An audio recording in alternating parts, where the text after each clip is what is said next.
Hi friends, આજની તારીખ 14/6/2025, વાર શનિ અને હનુમાનજીનો દિવસ. તો રોજ એક સબ્જેક્ટ ઉપર વાત કરવાનું નક્કી કરેલું છે. રીલ્સ છેલ્લે સુધી જોજો, પોસ્ટ છેલ્લે સુધી જોજો, ખરેખર મજા આવશે.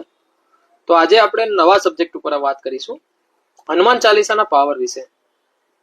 જો મિત્રો, તમને હનુમાન ચાલીસાનો પાવર તો બધાને ખબર હશે કે એ બધાના જીવનમાં કેટલો મહત્વ ધરાવે છે. તમે ક્યાંય મીડિયામાં પણ જોયું હશે, હાર્દિક પંડ્યા, વિરાટ કોહલી, એ બધા હનુમાન ચાલીસા વિશે વાત કરતા જણાય છે. કેમ? એ લોકોને તો ક્યાં જરૂર છે, બધું જ છે એમની પાસે. પૈસા છે, શોહરત છે, નામ છે, ફેમ છે, તો પણ ક્યાંય ને ક્યાંય તકલીફમાં હતા. ત્યારે હનુમાન દાદાનું નામ લીધું.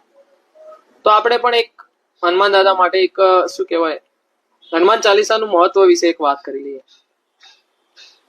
હનુમાન ચાલીસા એ માત્ર શબ્દોનો સમૂહ નથી, એ છે એક શક્તિ, એક શરણે જવાથી શાંતિ મળે છે એવું સ્ત્રોત છે.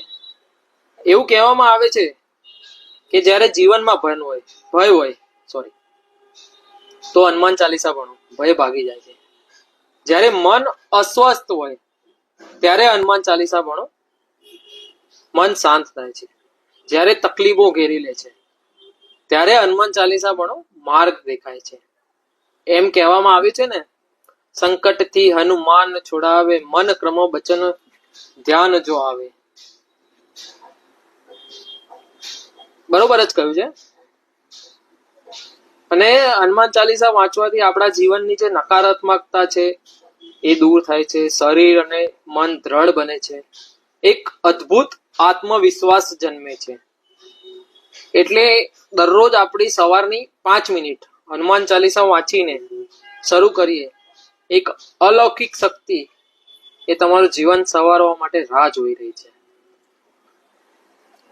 આ તો મેં શોર્ટમાં જ કહી દીધું. હનુમાન ચાલીસાનું ખરેખર બહુ મહત્વ છે. 40 દોહાઓથી હનુમાન ચાલીસા બનેલી છે અને દરેક લાઈન નું અલગ મહત્વ છે.